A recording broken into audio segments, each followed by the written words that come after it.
The illustrious Jabba bids you welcome.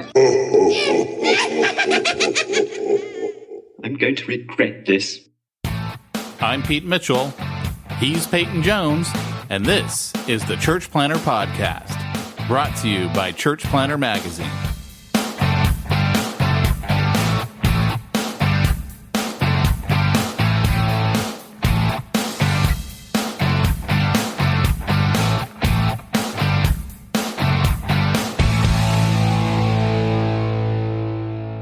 Yep. Hey, Church Planter, this is Pete Mitchell. Oh, and this is Peyton Jones screwing around in the background because that little pop-up comes up, says "Got it," and I just think what's the movie Polar Express where they're like hot, hot, hot, we got it, hot, hot. So it's in my head. I have no idea what you're talking about. So you have to be in my head. I'm realizing, over the last few years, I've worked on different teams. I don't have to be in your head. I don't have to be anywhere I don't want to be. I've been lucky, man. When I worked at NAM, I worked with like Mac Lake and Charles Campbell, Rick Duncan, some amazing dudes. And then I know I forgot someone. Sorry, dude, I forgot. And then, I went from there to work with Exponential where, getting to work with Todd Wilson was pretty cool. He's fun to watch. Pretty genius dude. And then now I'm on this Through the Word team. And, over the past few years, I've been lucky to not always be the smartest guy in the room. And I was just kind of musing on that yesterday. Like, how cool is that? I'm surrounded by people I respect and am learning from. And to me, on the Strength Finder as a learner, that's a big deal, right? Well, I keep laughing with this guy named Brooks who worked at Exponential, who's going to come over and work for New Breed. He and I are always joking. Yesterday, I sent him a text saying, I dropped this in the meeting today. Where may I learn this power? Not from a Jedi. And when I dropped that, I thought it was comedic gold. Nobody in the entire call actually got it or cared. It just went Star Wars reference right over their head. And, I live for moments like that, Pete. When those happen, I'm so happy. But welcome to the podcast. That was like the preamble to the Constitution right there. We believe that all men are created equal. No. Get to the point. What are we doing here? So to keep this a high quality podcast, which it is, obviously, because 100%. After 444 episodes, there could perhaps never be a better Christian podcast than this one. I got my dog spayed on Sunday. Hey, real quick before you get into that, I just want to make a new tagline. Look at the cone. Whoa! Hey, my dog had a cone last week on too. My dog is chewing her cone, and I'm like, ooh, that thing ain't going to last but maybe a day, 2 days more. How can it chew its own cone? Isn't that the purpose of the cone, to keep it from chewing anything? It's got the seam. She went after the seam. There's no way. You got to move the seam up at the top of the head. Oh, it doesn't stay up there. Yeah. You can clip it to the collar? Well, the whole thing, yeah, I mean... Take one of those potato chip bag things. Hey, welcome to the podcast, the highest quality recording. We give you life hacks. And what I was about to say, our tagline is that all your sanctification done for you in an hour-long audio clip. Who know that the best Christian podcast ever done for you? I love done that. For you in an hour clip. You can work out while you're getting sanctified. It's amazing. It's like jazzercise in the 80s when they put if you're praise working in it. Out to this podcast, you're not actually working out. This is not like Eye of the Tiger. That's true. You need to listen to the Deftones if you want a real workout. But here's the thing. Eye of the Tiger. Forget Deftones. That's true. Eye of the Tiger. That's true. On repeat. I can't listen to that. And they should ban it from gyms because when I do that and I'm bench pressing, I throw the weight. I throw the barbell like 20 feet up in the air. And I get too excited. Yeah, and then I catch it. I catch it with my feet, though, and then I do reverse squats with it. What's awesome is that's 315 pounds that you throw 20 feet up in the air. Yeah, I do. I've broken ceilings that way. So Eye of the Tiger, I can't listen to it when I'm working out. I dig it. But my poor dog with her cone of shame. She doesn't know how to use the doggy door with the cone of shame. So she just cries. My dog. So this is the funniest thing. This is such an illustration of living by fear, like living in fear. My dog puts a cone on. Now she's 13 years old. She's from Wales. She's a little senile. Yeah, she had it on because she was chewing herself, nonstop, and her paw. She had an infection. And the more she chewed it, the worse it got. So I put this cone on her. And this dog would look at everything she didn't want to hit, like because she was afraid with the cone on. Well, of course, as soon as she looks at it, she catches on it. So she'd move around and every angle, every door, every opening, every item, she'd catch the cone on it. It was a comedy of errors. Because she's afraid out of the corner of her eye, she's like, well, I don't want to hit that. So she's looking at it to avoid it. And the cone snags on it. So my dog was like a pinball going through a pinball machine, just moving down the hallway. And the lesson from this, children, is be careful what you focus on. Keep your eyes fixed on Jesus, the author and finisher of your faith. Do not look to the left or the right. There are a million ways you could go as a gospel preacher. And you can tell where I've been. I'm in Through the Word right now doing Gospel John. I am having the time of my life. When I was church planner, I had to do everything else. I didn't have time to do things like my bookkeeping. That's why I called Simplified Church, Pete. What? Who's this? SimplifiedChurch.com. They will take care of all commercial done now. Look at you. All your bookkeeping needs, all of your IRS tax compliance. It just naturally led into it. But I didn't have time. So go to SimplifiedChurch.com. But I didn't have time to actually do like the word. When you're like in an established church, you're a sermon factory. I didn't have that time as a planner. So it was like, it was just a whole different animal. And now I get I'm paid to just labor in the word and prayer, I guess.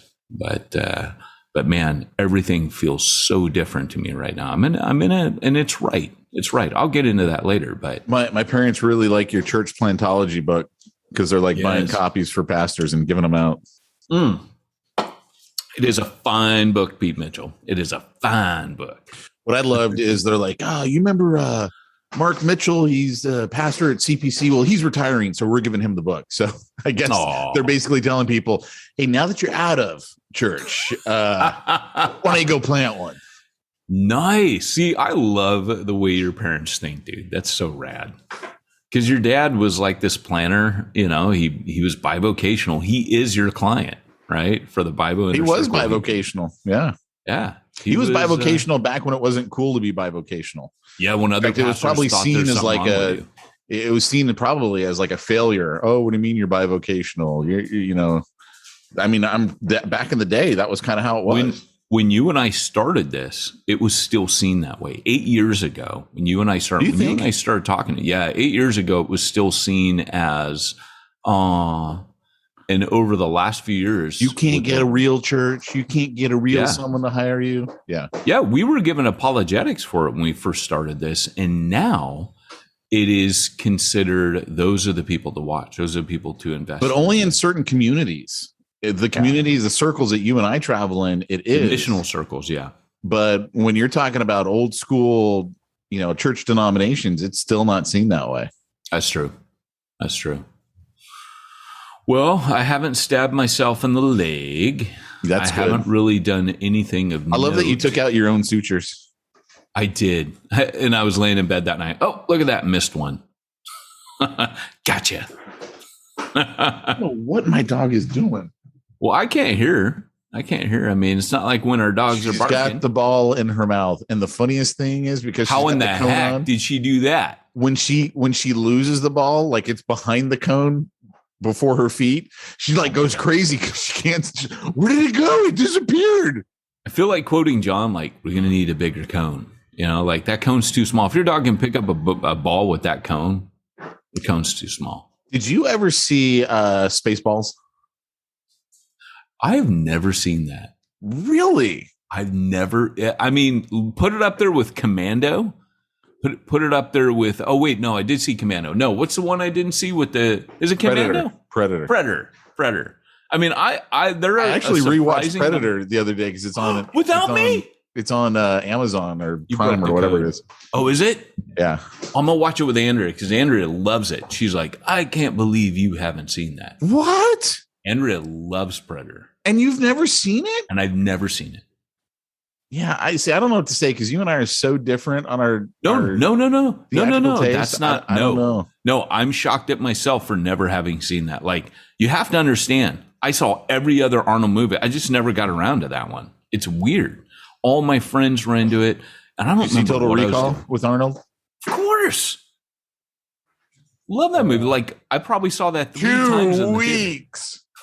2 weeks. Get ready for a surprise, dude. No, you got to understand. I'm an Arnold. The Running Man. Come on. Like, dude, Arnold was. Get to the Brubaker Hotel.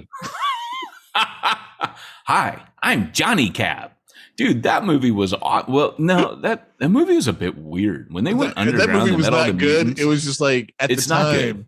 Oh. At the time, it was. I remember watching it. The spaceships, it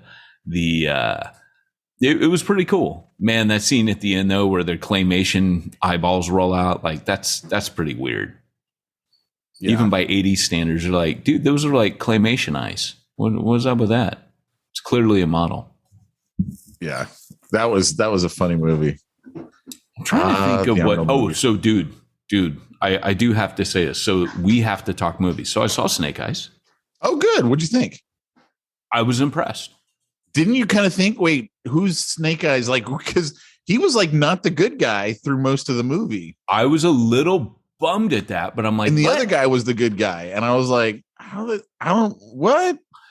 Like in the original lore, those two guys are brothers, right? Oh, I didn't know that. Even like real brothers? Overwatch. Yeah, even Overwatch, they did these two characters, Hanzo and Genji, and they're two brothers, and they're riffing off the old Storm Shadow, Snake Eyes relationship. Two Asian guys from Japan, same clan, went two separate ways. So, but I liked this take. I saw the trailer, and I'll confess. Now, you guys got to know, I have a Snake Eyes tattoo on my arm, and not knowing there was a movie going to be coming out, like to me, it was rad. I call it my secret nerd tattoo. To me, if you're going to be a nerd and you're secret about it, that's always to me cooler. Because what I thought was funny is of all the things we've talked about for the last 8-9 years, I had no idea that Snake Eyes was important enough to you to get a tattoo of him until after you got the tattoo. You got to understand. See, like when I was a kid, there were 3 toys in my life. So the original G.I. Joe was like when I was a kid, like toddler age, the G.I. Joe with like the fuzzy afro beard, and you pull the string in his back and you go, 1 for all and all for one. That was the first G.I. Joe I knew. And he was like Ken doll size, right? So then Star Wars comes out. Every toddler had like Fisher Price and crap like that, but Star Wars toys came out, took the toy market by storm, like changed everything overnight. Well, then I can't remember which company it was, because I think Kenner was Star Wars, and I don't know if Hasbro was G.I. Joe. I think it was Hasbro. Then they release G.I. Joe, and they're super bendy, like, multiple points of articulation, because that was a big thing with G.I. Joe. Eddie Murphy was talking about, I want G.I. Joe with the Kung Fu grip. He's talking about what he'd asked for at Christmas. Well, so all of a sudden G.I. Joe comes and they bend, like the Star Wars figures had 5 points of articulation, and they didn't bend at the elbows or knees. All of a sudden, G.I. Joe comes, they bend at the ankles, they bend at the knees. They have this rubber band that always break, and then your figure would bust apart at their torso and stuff. But they were superposable. But they invented this whole, like, that was the thing that was happening, is they would invent a backstory around the toys just to sell toys, to jump on the bandwagon. So if you've ever seen the toys that made us on Netflix, the funniest one is Masters of the Universe. So that was my third line. These are my three loves of my childhood. But He-Man, the guys go into a meeting and they're trying to get a contract, and they said, like the toy maker, the people they need to contract with. He says, oh, yeah, well, that's because we're going to make a comic for it. Because the guy goes, well, no one knows who He-Man is. And he goes, we're going to make a comic. And the guy goes, oh, you are? That's awesome. And so they go away and they go, oh, crap, when they get out of the meeting, we got to make a comic book now about He-Man. So they quick do that. They go to the next meeting and they go, yeah, we're just not sure, there's a comic because it comes with the figure. Is that going to be in it? And then he goes, oh, no, they'll totally want the comic because they're going to see the cartoon. And the guys go, whoa, you guys have a cartoon? Yeah, we got a cartoon. So they come out and they go, crap, now we got to make a cartoon, which is, if you ever watch the old He-Man, it's the same scenes done over and over and over with like original scenes for the story popped in. So but yeah, man, like Snake Eyes was like the Boba Fett of the Star Wars world. He was just uber cool. And every kid fought. If there was one Snake Eyes figure, everybody fought over him. If multiple Snake Eyes came to the sandbox, an argument broke. I get to be Snake Eyes. No, I'm Snake Eyes. No, I get to be Snake Eyes. You be Snake Eyes' evil twin. So that's why they brought out Storm Shadow. It was because you needed an evil Snake Eyes to play against, because everybody wanted to be Snake Eyes. So this tattoo on my arm represents the Ninja Clan, which Church Planter Ninja, Ministry Ninja, yada, yada, plus my childhood, plus Snake Eyes was just the coolest. If I got a Boba Fett tattoo, everyone would know. They'd be like, yeah, it's cool. But I love the fact that this tattoo actually was, not a lot of people knew it. So I got to be honest, when the Snake Eyes movie got announced, I was a little bummed. Oh, really?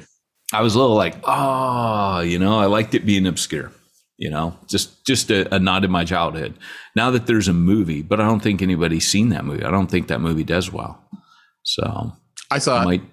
It might still be good, for the old tattoo. But yeah, dude. Interesting. Want to hear my Hobbit story? No, I'm just teasing. No.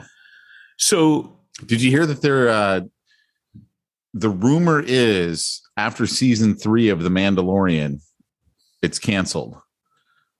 And then the next rumor is, well, they're going to have a definite end and they're just going to rename it something else and continue on with the characters. So now it's it's either ending after season 3 or I can see that though. Or they're going to transition it to something else. I can see that because we started watching. It'll be called Walking Mandalorians. Dead. We started watching Walking Dead season 11. And is that the new one? Yeah. And, Andrew's over it. She's like, I've kind of lost interest. And I'm like, no. I think it's so much better than the other season so far.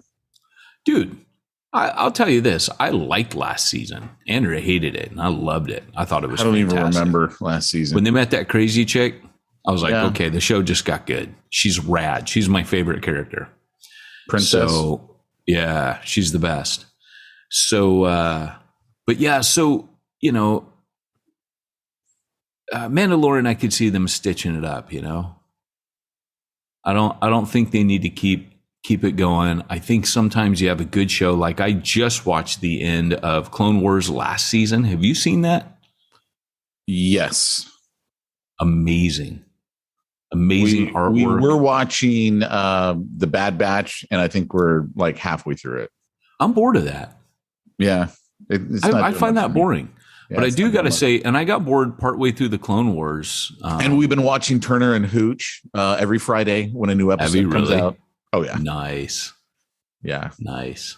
My kids finally like dogs. When we had Lucy and Ricky, they didn't like them because they were old. Right. But Zoe, they love. So now they're like, oh, look at that dog. He's so cute. So I watch the dumbest things. Sometimes I'll put my kids down at night and we do funny video. And my youngest daughter, she's 8.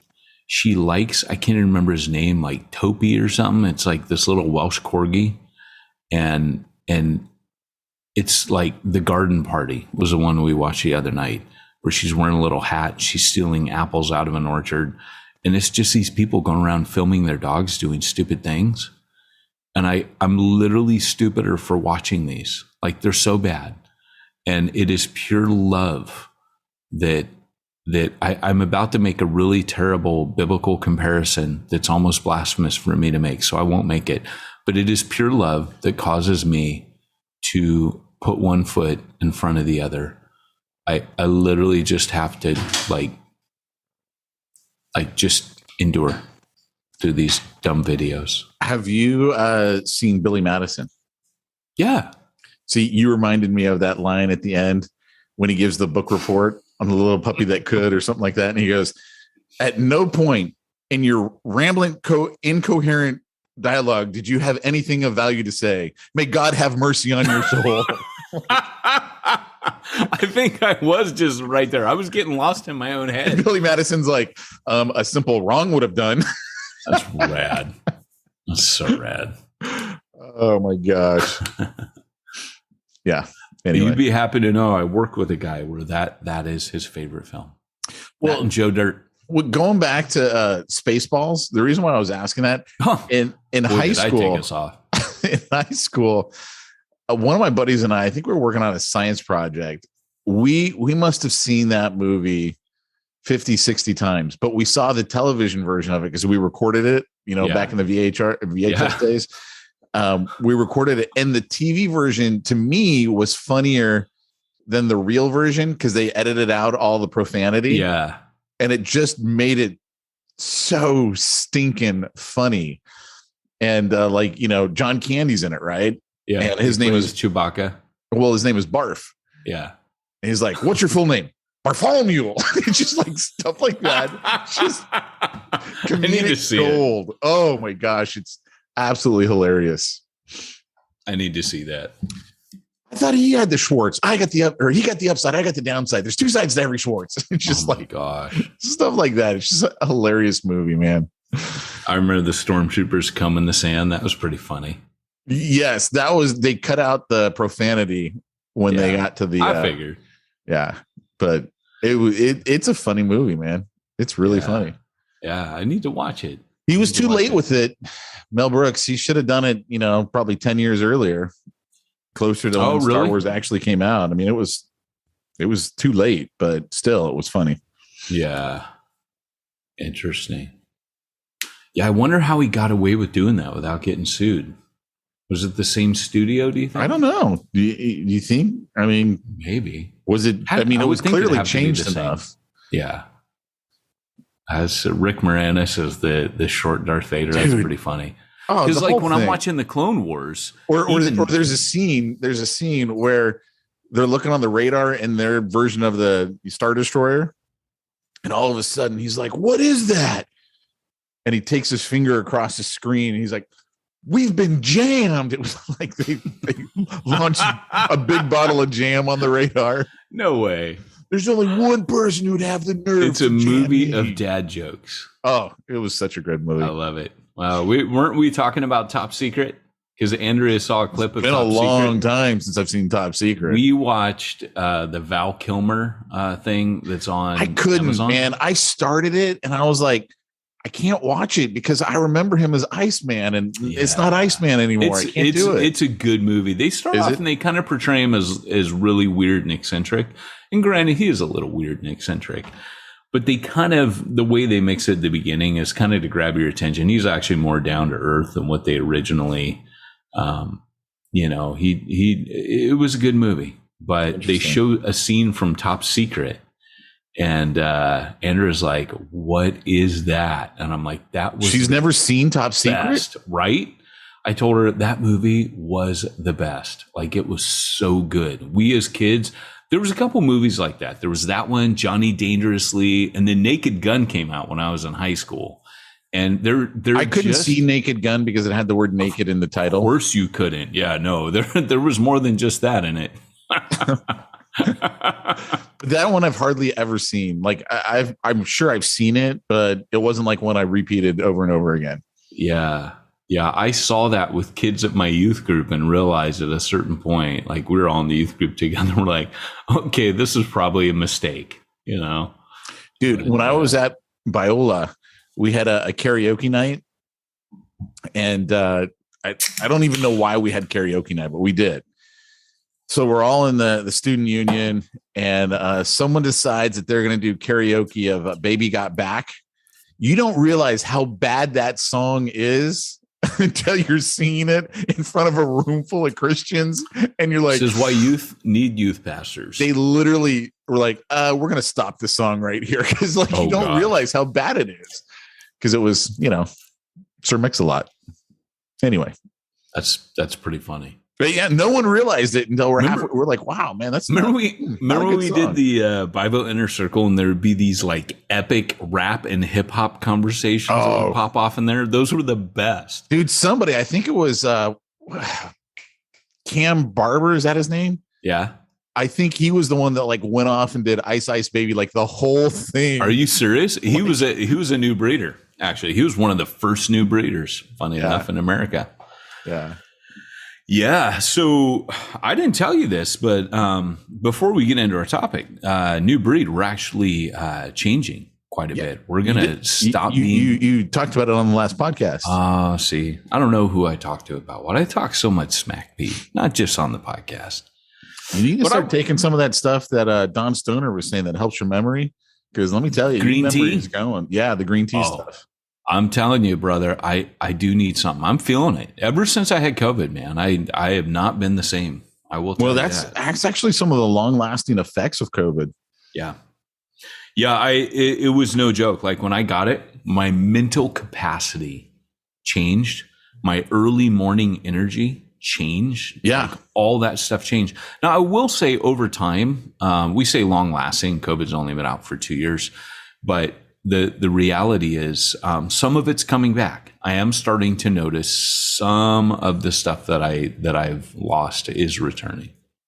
What was I just saying? I don't know. I wasn't paying attention. Just joking. All right. So, hey, kick us in, Doc Brown. Great Scott. It's time for this week's topic. Let's get down to the nitty gritty. So what is our topic? You were going to tell me before we started, and then we went off on something else. Hey, why break our streak now? So our topic is actually celebrity culture and leadership. We were talking about the obviously, if you have not been living under a rock, then you've come across the Mark Driscoll Who Killed Mars Hill podcast, the rise and fall of Mars Hill is what it's actually called, but I call it usually about 2 or 3 other names first. And that's usually because that's what you do. You know, when there's another dude in the picture, you know, oh, what's his name? Mark, what's his name? No, his name's Matthew. Yeah, whatever. Right. That's what you do. So that's the real reason Pete and I are putting the podcast on hold, is because we found that everyone else liked this other podcast better, more than us.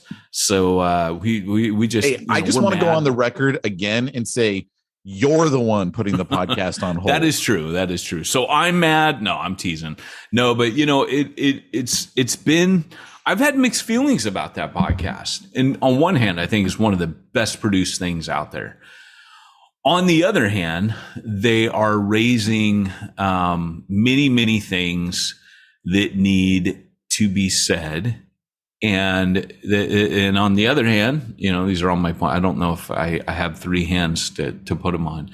But on the other hand, I have mixed feelings because I'm just not sure it's right to pull Mark Driscoll up. Like, if you want to make a podcast about this whole topic in general and maybe highlight a few different people with these, fine. But I'm just not sure that it's right to just attack one guy incessantly. And just kind of bludgeon the guy, you know, like I'm sure there's a lot of great things that Mark Driscoll had, and they bring that up. So when I'll talk with my friends, they'll say, well, Peyton, they do bring that up. They bring up people got saved. They bring this up. And I always say, yes, but it's with a spin and caveat. And please understand, I in no way am, saying that Mark Driscoll, you know, that he was right or, you know, whatever. I wasn't there. The people that were there seemed to have a really good take on it.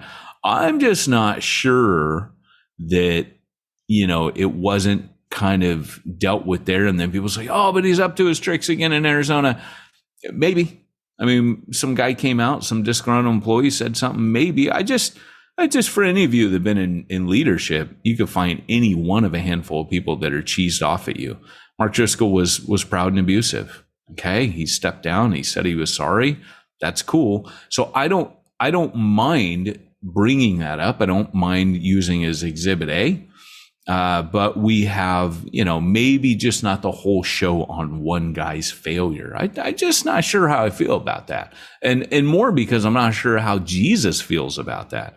I'm just not sure that, that's especially without the redemption at the end. Like when the Bible talks about the people like Peter and those, it talks about the redemption. Of course, we hear Judas, the son of perdition. And Jesus goes, well, he was doomed to destruction, but that's different, right? Like that's a guy that Jesus is kind of saying that we ain't going to see that guy in heaven, right? So I don't know, man. I just got mixed feelings. But anyways, without jousting those windmills, because I haven't landed on where I listen to it. Excuse me. Like a car wreck, I can't look away. I listen to it. I'm actually super impressed by it. I think it's super. How many episodes was it? Right now they're up to 9. So, so let me just be really clear. Like I would advertise my book on it. Actually, I reached out to him and said, hey, I'll put church plantology on there. Again, I have mixed feelings. So, I'm not sure that I should have, being that the case, but I'm in book whore mode. Like I have to sell my book. I have to flog it. So, hey, I got an interview with Caesar K tomorrow. So that'll be What are you fun. Promoting your book on his podcast? I am. Nice. I am. Yeah. Now you know why we had him on our podcast.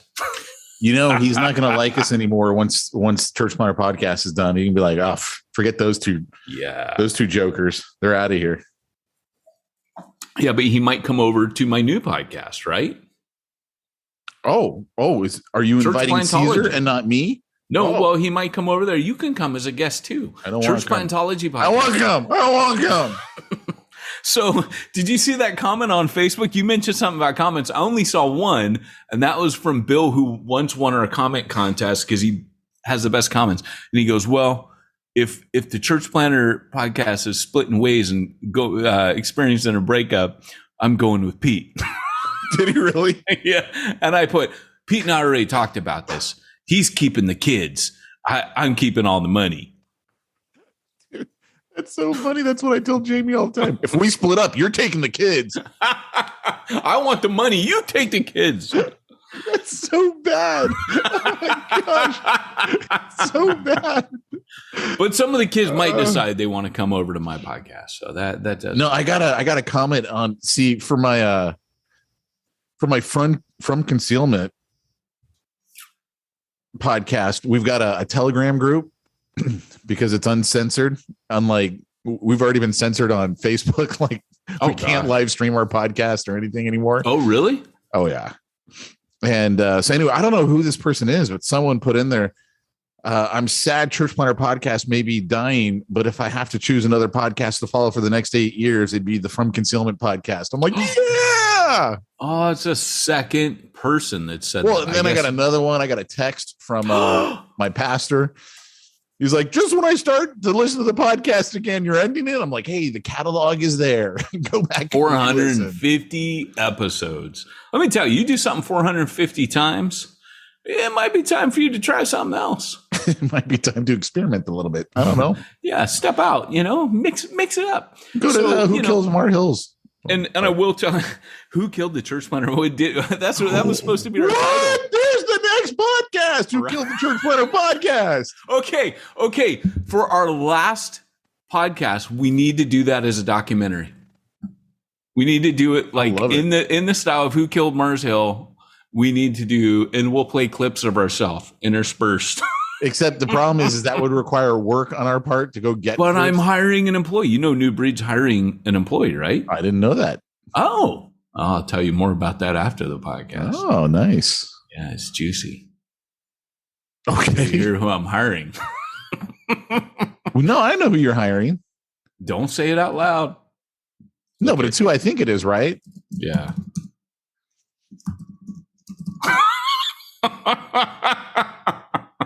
Yeah, that's what I was going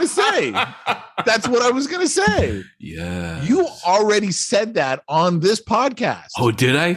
Yes. Okay. All right. Well, I guess you'd have to go back and listen. On this episode. Oh, did I? Yeah, at the very beginning. Oh, cool. Okay. All right. Well, the cat's out of the bag then. So here's the thing. Going into our, now that I've undermined everything I'm about to say. No, we didn't. Here's the thing. Looking at that rise and fall of Mars Hill, it raises the issue of celebrity culture, and it basically gives the argument that this is part of what's wrong with us. And I think there's a certain degree in which you can take that and say yes, because obviously anytime you go with, I follow Paul, I follow Apollos, Paul says that you've become carnal. But I think the context of that verse is sectarianism. I don't think it's that somebody is maybe famous, because later in the same book, in Corinthians chapter 8, Paul says, along with Titus, we're sending the brother who is praised by all the churches for his work in the gospel. Now, another version says famous among all the churches. And it means the same thing. He's heralded, famous, praised for his work in the gospel. Now, many scholars anticipate that this is actually Apollos, because, Paul even says, I planted, Apollos watered, and, God gave the increase. So here's the deal. Apollos was someone who was well known for coming behind Paul and preaching the gospel and seeing masses saved. That is, in fact, what happened every time Paul left. When he left Ephesus, it happened. When he left Corinth, it happened. Everywhere Paul went, Apollos came. And so I believe what he's speaking about is actually Apollos, but that's debatable. Maybe he's talking about Timothy. Maybe he's talking about someone we don't know because he's not talked about in the letters. Maybe it's Luke. Who knows? But what we do know is that Paul doesn't put on this a caveat. Like, he doesn't say that this is bad. He continues in verse 19. More than that, this brother was chosen by the churches to accompany us with the offering, the gracious gift we administer. So this guy's popular, right? He's loved, he's popular. To a certain degree, he has a measure of celebrity. So I want to back up and talk today a little bit about celebrity and what was particularly on the Josh Harris one. They mentioned celebrity culture is what broke Josh Harris. So on the bonus Who's episode, Josh Harris? I don't know who that is. He was the one that wrote a book. He was a young kid. He was a teenager, homeschooled, and wrote a book called I Kissed Dating Goodbye. He then went on to move up with C.J. Mahaney and some of the reform circles. He rubbed shoulders with Mark Driscoll, was a bit of a stalwart in reform culture. And I remember finding out he was reformed and being like, oh, wow, man, that's cool, because I was reformed at the time. And thinking how cool that was. And but anyways, recently he came out and he did an interview with Mike Cosper for The Rise and Fall of Mars Hill, which he just talks about how he's deconstructing his faith. Now, what I appreciated was Mike really gave him a pastoral leading and guiding through that conversation. Number one, he let Josh just say what he had to say without attacking him. And at one point he jokes and says, now he's slipping into pastor mode here. Forgive me. And Josh is like, no, that's cool. Like, Josh Harris is a nice dude, just a super gracious, nice person. So I've got a lot of respect for Josh, but he starts off in the beginning. He actually says, look, I just got really hurt. And that started the whole thing. And that's often the case with people that go into, it usually is not some theological point. He brings out, he says it wasn't that. But it was just all this emotional stuff that caused me to upend and to reevaluate and to distrust everything. And so when he wrote that book, I Kissed Dating Goodbye, it was very much a stimulus for purity culture, which now has a bad name. But back in the day, it was people courting, trying not to have sex before marriage. And he jokingly says on the podcast, I was taught that was the worst thing that could ever happen. Well, I get why that would be of concern. I mean, unwanted pregnancies, teen mothers. I mean, there's a lot of reasons why that probably, your sexual purity. Paul says, hey, every other sin you commit outside your body. This one, sexual sin, is different. So I would kind of, give the little caveat there that, hey, purity culture in the church, was a little lopsided. It really was. I mean, Andrew and I, before Josh Harris, our generation had Elizabeth Elliot. And as cool as that lady was, she wrote a book called Passion and Purity, and it made you almost afraid of romance. It made everything very Spartan-esque. And your approach, Andrew and I have looked at each other a number of times and said, hey, we probably missed out on some stuff because we were trying so hard to behave. We made it to the altar as virgins with each other. Had some hot and heavy nights, but nothing that got us into too much trouble. But we've often come away and said, were we more helped than harmed? And I think we've come to the conclusion we were more helped, but there's a little bit that we missed out on. I would have liked a more balanced approach, which I think if we did approach that, we would be standing on the shoulders of some people in purity culture. See, what happens is when things go out of popularity, when the fad or the trend dies, within Christianity, we have this tendency to go pendulum swing the other way. Oh, and then somebody else who maybe says, well, hold on, wasn't there some? No, like you can't give any balanced view on any of that. There was some helpful stuff in that, but it was kind of like when Promise Keepers was all the rage, and then afterwards everybody crapped all over it. I never was a Promise Keeper, never went to a Promise Keeper thing. But I think some of the intentionality of that was kind of cool. Now, I don't know the ins and outs, so don't come after me for this. I'm really not that familiar with it. I was overseas when it happened. I remember reading a bit and thinking, oh, there might be some good stuff. And then they mixed it with like Republican right-wing, candidates, and it just got wrecked and ruined. But I always look at the intentions. What was the intention? They might have missed something, but that's who Josh Harris was. He comes on there and they pin celebrity culture. They say, this is the problem within the church. This is what this leads to. And I just got to kind of back up because, me, Pete, I love the scripture and I love church history. And I think what we're talking about is nothing new. There is nothing new under the sun. Celebrity culture is not new. Think about it. Paul talks about this guy. I think it's how you deal with celebrity culture. If celebrity culture is venerated and exonerated and honored and is seen as something to strive for, then it becomes evil, right? Like money's a tool. We know that. But Paul says money's the root of all evil. The love of money is the root of all evil. I don't think celebrity culture is a problem. I think the love of celebrity culture is the problem, because celebrity is in human nature. Right? If you go all the way back, right, we hear these tales of renown, Tolkien. Tolkien's whole thing with Lord of the Rings was based on heroism. And those were the stories, Beowulf. Those were, Alexander the Great. You told these stories. The story of Troy, right? Who was the guy, Achilles, right? In the story of Troy. Brad Pitt, yes. Deeds of renown, right? Acts of heroism.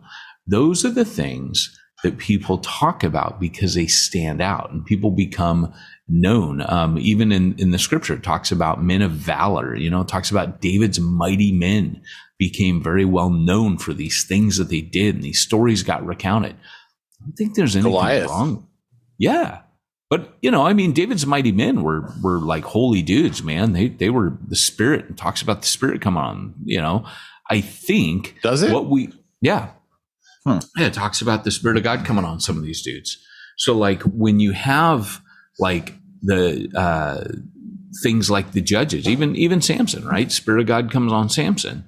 And Samson is a great example of somebody who becomes a celebrity and has a downfall, much like what we're hearing about on this podcast, where he has a great beginning, Spirit's anointing him, and then boom, he crashes and burns and destroys himself. And so you have that in scripture. You also have it in church history. But even Paul talked about it. Like Paul talked about, hey, don't put someone who's a new convert into leadership, or they will get puffed up and arrogant. So there's always that danger But I would say that it's always been around, Pete, that celebrity culture is here to stay. What do we do with it and how do we combat it? So, but first I want to talk a little bit about, going back into church history. Like we have, some of the church fathers, they were renowned. They were legendary. Like people made pilgrimages to go talk to them, right? St. Patrick, St. Anselm, some of these people that lived in the Dark Ages, Luther and the Reformation and Zwingli and Calvin and, all of these church history figures that got known, you could say they were celebrity to a certain degree. Whitefield, Wesley, Spurgeon. I mean, the list goes on and on. J. Hudson Taylor. And it's because, again, some of these guys did acts of renown. And so them becoming well known for that is, to a certain degree, unavoidable. When you write or preach something or put content out, it's gonna bring a certain degree of fame or celebrity, which is unavoidable. I paused there to let you speak. I didn't know I was going to get to talk on this podcast. I'm handing the conch to you. It is now your time to speak, Pete. Oh, that sounds great, Peyton. What else do you have to say on this topic? That was fantastic, Pete. That was the best one ever. All right. Hey, towards the end of this thing, you got there. Well, I want to read a little bit about Whitefield and kind of talk about him for a second, because Wesley, obviously, Wesley kind of made it big time, right? I mean, I say made it. He never let himself become rich. He never let himself become super comfortable. He definitely kept himself, I would say he kept his integrity, right?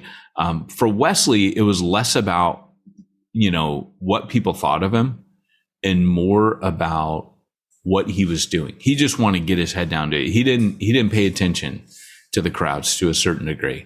But here's a little bit about Whitefield. So when he went to Philadelphia, he attracted 8,000 people, and he took 7 trips during his lifetime, and he traveled 5,000 miles in 1 year, right, up and down the coast of America. In 1740, nearly 30,000 people heard him preach in Boston. Even Ben Franklin writes in his journal that he went to go hear, that he went out of his way to go hear George Whitefield. He was a phenomenon. Now, this is what Whitefield says early on, because towards the end of his life, Whitefield said, look, I built a rope of sand. In other words, I didn't put systems and things into place. And he was saying that about Wesley. When Wesley died, he was like, my followers are a rope of sand. I'm not going to have, what Wesley, because Wesley built a whole movement. But Whitefield had this thing in him where he was like, he said, he quoted, who's the guy that founded the Moravians? Count von Zinzendorf. Preach the gospel, die and be forgotten. That was Whitefield's motto. And he constantly said, let the name of Whitefield perish. Let only the name of Christ remain. And the reason he felt that, let's go back into his history, because what I was going to say is this affects different people differently. I don't think you can, Christian celebrity is just the big bad wolf, that's too easy. That makes something else the problem. The problem is our heart, right? There are certain people who can handle celebrity. I would argue that, because when I worked for Exponential, I worked in the green room, and I would interview all of the platform speakers afterwards. You know who the coolest guy was I ever interviewed? A guy named Mitchell, Pete Mitchell, I believe. It was Andy Stanley. Oh, no kidding. Way coolest guy ever. Because I remember on this one particular day, everybody was getting all bent out of shape. Not over anything I was in. It's just, I realized some of these speakers, man, they can be prima donnas, they would be all there was a little bit of haughtiness. I am the important guest here. I am this, let's make this snappy. There was, some of them got offended over the smallest little things. And I just remember being wow, this is a trip, because this isn't even famous. This is Christian famous. And here's Andy Stanley. You can't walk into a Walmart, man. You can't walk into a Barnes & Noble without seeing that dude's face somewhere. Here's a guy that is probably the most famous Bible teacher on the planet. And he was super down to earth. I remember meeting him thinking, he's super cool, super nice dude, super easy to talk to, super lax, super chill, just really respectful. And so here's what, this, by the way, Pete, is out of this book. I just want you to see it. Church Plantology. Cha-ching! This is from page 98, don't you know? I need my glasses. It says, George Whitefield confessed that popularity nearly destroyed him as a young man before he learned to crucify it. The tide of popularity began to run very high, he writes in his journal. In a short time, I could no longer walk on foot as usual, but was constrained to go in a coach from place to place to avoid the hosannas of the multitude. They grew quite extravagant in their applauses, and had it not been for my compassionate high priest, popularity would have destroyed me. I used to plead with him to take me by the hand and lead me unhurt through this fiery furnace. He heard my request and gave me to see the vanity of all my commendations, but his own. So, and I think Whitefield understood that true success was not people shouting your name and giving you goodies like Nacho Libre. But that experience at a young age where he says, it almost destroyed me. Like, there was something in Whitefield that was repulsed by it. And I would definitely say that over the years, that's been something that I've had as well, that keeps me, I would say keeps me honest. I can remember just going back into my own story a little bit, where I was the golden boy. I was had a church of a couple thousand that was like, hey, we want you to be our next pastor.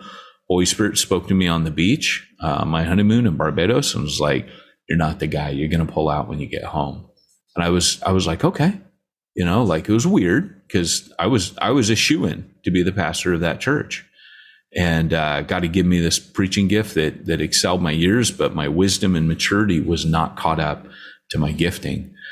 And I came back and resigned from the pastoral race, and ended up going to Lloyd Jones's church, going to Wales and joining the pastoral team there. And now I'll tell you, my mindset at the time was, well, of course I'm here. Well, I'm going to be the next Lloyd Jones. I'm going to be the next Spurgeon. Of course, it's right that I'm here. I mean, who else would be? That was still in my heart. And then when God caused me to intentionally I was accidentally still trying. I had church plant a couple times accidentally, but a couple times intentionally with, different churches, being part of their team. Had helped plant the one out of Lloyd Jones's church, but took that one church, it broke me. And so when I went into actually planning a church that got quite large by Welsh standards, very small by American, like 120, 125 was our biggest. I think we one day had 140 people as like a record in Wales, right? But I wanted no part of it. I wasn't staying. It was pure. I started leaning into team leadership just because I'm like, well, this elders thing has to be real. And I started understanding apostleship and prophetic, and the APES started breaking open to me, and it was so freeing to me. But what I was going to say is, so here I am, I'm in Wales, and I knew that if I came back to America, because you could see it when you're not in it, you can see how much America, what the podcast points out, the rise and fall of Mars Hill, is that Americans are obsessed with celebrity in church circles. British people are not. There's something in a British person that resents that, right? There's this class thing where when you go upper class, all the people at the working class level despise you for it. And if you do the unforgivable sin of rising to the next, you get eaten alive. So if you ever notice, like in British politics, people like Winston Churchill, they enjoy fame and then they just get devoured, right? Kind of like Michael Cheshire said, why we eat our own. The British eat their own, right? So if you ever end up, getting a degree of fame, you can't let it go you have to kind of keep it down. Well, so here I am in Britain, and I'm like, yeah, no, I don't want to go back to America and be a part of that. Like, I love my obscurity. I'm in Wales. My church is a laughable size by American standards, and I freaking love it. I love that I'm more into multiplication anyways, spreading outwards than building upwards. Like, that church is too big, so we broke off chunks and planted 2 more out of it. So that became what became, because it wasn't about me. So getting back to all that, when I came back, I knew that I was supposed to write a book on team leadership to kind of start putting almost like the thin end of the wedge into our celebrity culture obsession in America. But I had this wrestling with God over writing a book, because I knew if I put my name on a book, that's going to a certain degree, that's gonna kind of put my name out there. And I've been really happy going from the golden boy. That's the entire reason I do the podcast. Well, this is the thing, Pete, like, to a certain degree, like, we do the podcast and there is a certain degree of notoriety, like there is name recognition, there is all that. But you and I both know we don't do the crap, like the basic things. When you guys hear me say it, like, Pete and I should have a website. We don't have a website. Like, there are many, many things we could have done that would have made this thing like much bigger. And come on, Pete's a marketer. Like, we know how to do things. We know how to work the system, but this was never about that. It was never meant to be this thing that made us famous. It was meant to be, this serves the church planner. If it serves a church planner, great. And if it doesn't, and that's part of the reason, like, we know Smack Talk wouldn't help us grow. We're like, that's okay. Because there's church planners out there who are going to listen and just feel like they got a friend for that 20 minutes, feel like they're traveling with someone they can trust, someone who's in ministry, someone that can make them laugh, someone they can sometimes have on when their kids are around. Pete, looking at you. Oops. But, to be honest, like, all of that stuff, all of the celebrity, all that stuff, like, it's never going to be big celebrity for us. Like, even if you're famous, like I said, you're Christian famous. So what's the answer? What do you do with it? I think, I've already tipped my hand a bit. The real issue is what you do with that celebrity. So I'll tell you what Jesus did, right? Not just what Whitfield did. Whitfield kind of shunned it. Wesley, however, he leveraged it, right? Whitfield shunned it. And he couldn't completely shun it, because, like, the Countess of Huntingdon, one of the most powerful women in Britain at that time, would parade him in front of, nobles and have him preach to him. A, to get him saved, and B, so they would fund his church, the churches that would be founded after he'd come preach somewhere. So, but anyways, the answer to Jesus, I think, was, he turned the crowds away with truth. I love John's gospel where he says, but Jesus came in grace and truth. So there's this balance all throughout John's gospel of grace and truth. Grace, he feeds them the bread. He multiplies the bread to the 5,000. And then he gives them truth. Eat my flesh and drink my blood. I am the bread from heaven. So there's this grace and truth dynamic where, he's doing miracles and showing grace, and he turns to the Pharisees and goes, you're the sons of the devil, right? Like, there's this balance. This is no wimpy Jesus, not just love, like he's a giant teddy bear. Jesus has truth, and he knows he's like the mix of the church planner and the From Concealment podcast, right? There's that grace and truth. He's letting them have it both barrels sometimes. So there's this balance, this mix, but Jesus knew what it was to turn the crowds away. And I think like when he says, eat my flesh, drink my blood, he turns them away. He gets rid of them. He sends them packing. And I think the love of celebrity has to be constantly put under a microscope. You have to keep being willing to sacrifice your Isaac, to sacrifice the idol. So like part of us giving up this podcast, I know what it means. I know it means that, hey, there's one of my platforms gone, right? That's okay, because it's not about building platform. If my publisher talks to me, they think it is about building my platform. But for my soul, it's not. And there have been times, like I remember at one point, Exponential, when it, like probably a year or two before I started working for him, I had a chat with Todd Wilson. He said, hey, we want to make you the face and voice of Exponential. We kind of need a front man. Now, I always told Todd, I think you should be that dude. And he does a very good job at that. But at that time, that was the proposal, like about a year and a half, 2 years, back when you and I were first talking to them. He's like, I want you. And they were going to take this podcast and combine it with Exponential and almost kind of buy us. I mean, that was kind of the deal. And I remember, I was having these rad quiet times again. And I just felt like Jesus just said no. And so I called Todd up and I said, hey, man, I really appreciate the offer, but I've been talking to Jesus a lot. And he says it's not good for my soul right now. And Todd really respected that, because I'm working around Todd. I've noticed like a lot of people jockey for position and kiss his butt. And he's not into that, but I will say this, man, it definitely was, over the years, I keep giving my platform away.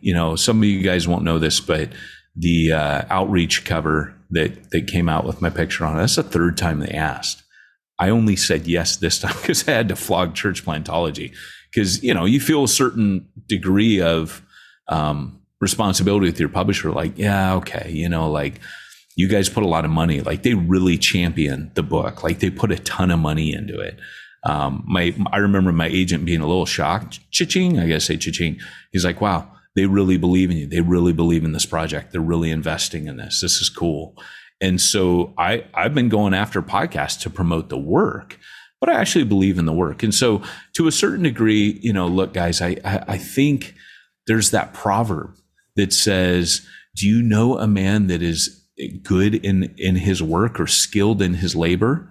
That man shall stand before kings, right? I mean, look at Mozart, right? Mozart stood before kings. Why? Because he was a fantastic composer. Will preachers be spread and shared? Will a book that Rick Warren wrote, like Purpose Driven Life, which was fantastic, will that not be shared out? And is that notoriety a bad thing? Not really. When Jesus rode triumphantly into Jerusalem, Jesus said, I'm going to have this day, right? Now, I think for us, what we always have to do is to make sure that whenever that happens, that we're like John the Baptist, we're deflecting it back to Jesus, right? Where Jesus, John the Baptist just says, follow him now, right? Right after the baptism. And I didn't know this, Pete, but I was reading John, where John didn't know that Jesus was his cousin, right? If you read Luke. He didn't know that Jesus was the Christ. In John, he says, I did not know it was him until I saw the Spirit fall upon him. For the Lord had said to me, he who you see the Spirit falling like a dove, he is the one you're proclaiming. And I'm like, I've never seen that in all these years, that was a moment. That's why the Holy Spirit fell like a dove. That was from John's spirit. John saw something maybe that nobody else saw, right? Some heard thunder. John heard the voice. So there's John, and he tells everybody, follow him now, which is why John and Andrew go and follow him on that day, because they're like, oh, okay. And they just start going off after him. And that's the thing, is I must decrease, he must increase. And if that's your internal operating system, that he's going to decrease, or you're going to decrease and he's going to increase, great. But if your internal operating system is, I must increase, he must decrease. Because it can't be the same, right? Like if you increase, Christ is going to decrease unless you flip that like John the Baptist did. And the only way that I know practically to do that is to do what Moses did. Moses was surely, millions of people were following him. Talk about a Twitter account. And Moses, it says he meets with God face to face. And the Bible says he was the humblest man on the face of the planet. That's the only antidote I know, is to just meet regularly with God.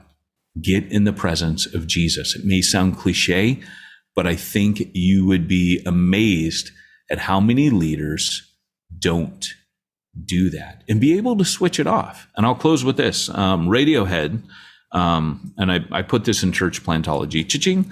Radiohead. So I've got a whole section on the planner's health. I think for us, Pete, right? Like, we've helped church planners. We work with planners. We would agree that one of the things that's very unhelpful is, some guy that breaks his marriage, breaks his brain, breaks his mental health, breaks everything for this success idol or to build the church of dreams. I don't care about that. I'd much rather have someone have a little small intimate group of 15, 20 people and be doing well in their marriage, doing well in their walk with Jesus, maintaining good friendships, maintaining their mental health. So I've got this whole section on the planner's health. During that, I mentioned Radiohead because what a lot of people don't know about Radiohead is that they played in 1 year nearly 300 shows. Wow. An OK Computer. I mean, that's insane. And these weren't like little venues. These were like stadiums they were filling. They were filling the biggest stadiums in every city.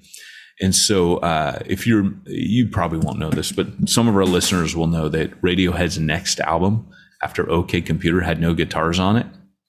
And that was because Tom York, the lead singer, he said, when I used to when my head was all tangled, I'd pick up a guitar and I'd play guitar. And that was how I decompressed. That was how I regained my equilibrium or my balance. And he said, the problem is when the thing you turn to becomes the problem, where do you go to find your balance? And ministry can become like that, where, you're meeting with Jesus, you're praying, you're this, but then it becomes a means to an end, right? When the idol of ministry outgrows why you first started doing this thing, then you have nowhere to go anymore. So there's a time at which you just got to ditch it, go on sabbatical, kill it, right? Kill the fatted calf, or grind the sacred cow, the golden calf, grind it into powder. There's something you have to do. Now for Tom York, what he did is he bought a house because he could with cash, just buy a house down in the Devonshire coast, which you've ever seen. There's these huge cliffs overlooking the ocean. And he got this house that had all these glass windows so he could just see because he was at the point of nervous breakdown. He actually kind of cracked up a bit. And all he had in there was a cot to sleep on and this giant grand piano in that room with all the glass overlooking the ocean and the cliffs. And he said, and I just would go in there and play piano. And that's how I regained my equilibrium. And so when that next album comes out, it's more about sound, right? I think the album was Kid A. And it was all about noise and sound and rhythm. And fair play, reinvented the music scene at that point. So much music now goes back to one album, but it came out of Tom York going, I just can't pick up a guitar anymore. And you might get to that point where, what would have happened if people around Mark Driscoll had come to him and said, hey, you're not okay right now. People are getting saved, but you need to take a break. Even Jesus got away. You need a sabbatical, or you need, because of team leadership, we got this. No one's going to try to take over the church from you, because paranoia sets in when success becomes honest. Someone else is going to want this. You lose your mind. And at that point, though, how cool would it have been if a guy like that could have, just taken a break, and there's so many people like that where they could have just taken a break and discontinued and hit pause and found their identity back in Jesus. That was a big part of the conversation with Josh Harris. He kept coming back to his identity, that my identity became all this other stuff rather than my identity in Christ. And so for a guy deconstructing his faith who says he's no longer a Christian, he kind of got it. Maybe he does understand Christianity better than he thinks he does. But that's it. That's my piece. Sorry, Pete. I really went off on this one. Am I allowed to talk now? Oh, I wasn't sure. Yes, I did not give permission, but well, sorry about that. Let me ask you, when I'm chasing all this fame and everything, how do I keep all of my podcasts and my YouTube videos and my sermons all in one place? Because I don't know how to do that. Well, Pete, I use sermonboss.com. Sermonboss.com, Pete, because what they do is they help keep everybody on your page so that they don't go away to YouTube. They don't go away to some other, to Apple iTunes. You keep them right there. And they got these plugins that'll keep everybody on the site. So when they're done consuming your content, why, dang it, Pete, they can just go consume some more. Like a boss. Like a boss. Yeah, that was good. That was good. All right. Well, guys, thanks for joining us today for a very special podcast with Pete Mitchell and Peyton Jones on not the last episode of Church Planner Podcast, not the second to last, but I think the 6th. Episode 444, you were here for it, and be here for our next, I can't do math, 5, 6, I don't know, you tell me, but be here for our next ones until our very final episode, Who Killed the Church Planner Podcast. Until then, we'll see you next time.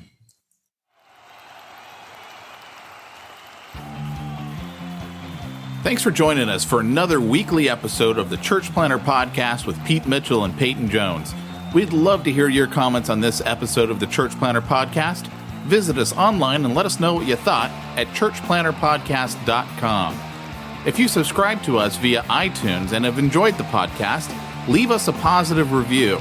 The more positive reviews we receive in iTunes, the more iTunes will promote us to other church planners who would benefit from this show. This podcast is brought to you by the Church Planner Magazine, which is available in the iTunes newsstand or online via churchplannermagazine.com.